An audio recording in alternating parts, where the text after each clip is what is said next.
Eh bien, écoutez, je vais vous lire une déclaration un peu amère, méchante, délibérément, de Dimitri Medvedev, l'ancien président de la Fédération de Russie. Je lis, hein.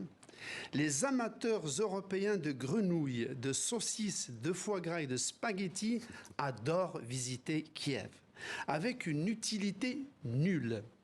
Ils ont promis l'adhésion à l'Union européenne et de vieux obusiers à l'Ukraine. Et sont rentrés chez eux en train, comme il y a 100 ans. Tout va bien, mais cela ne rapprochera pas l'Ukraine de la paix. L'horloge tourne. Et que vous inspire ce tweet, Slimane? Eh bien, ça me fait penser au discours de Trump, intempestif à l'emporte-pièce, délibérément provocateur et qui se veut blessant. Mais en fait, moi, je devine dans cette rhétorique un véritable désarroi. Pourquoi? Parce que je parle sous le contrôle de voilà. Le dessein stratégique majeur de Moscou, aussi bien sous l'Union soviétique que depuis la fin de l'Union soviétique, c'est de créer un axe Paris, Berlin, Moscou, pour désengager complètement, pour écarter les États-Unis du théâtre européen. Or, là, nous avons le chef de l'État de Paris, de Berlin, dans la France et l'Allemagne, contre la Russie, qui exprime cette opposition à la Russie aux portes même de la Russie, c'est-à-dire en Ukraine.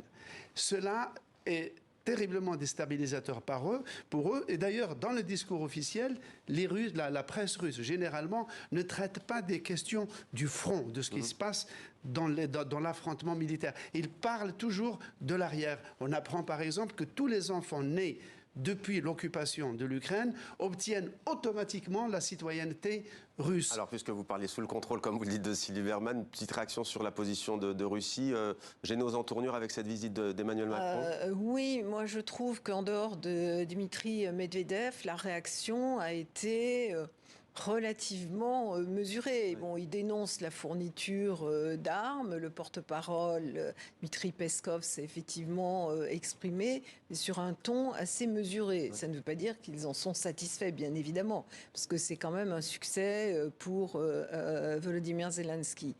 Quant à ce tweet de Medvedev, je suis assez d'accord avec vous. C'est d'autant plus surprenant que ça a toujours été un homme qui était considéré comme plutôt pro-occidental, comme ouvert. Il a été reçu par Édouard Philippe au Havre il y a, je crois, 3 ans, dans une atmosphère très amicale, et on ne pouvait pas déceler cette... Les temps ont changé. Absolument, et même Poutine le considérait comme un faible. Et là, finalement, il en rajoute.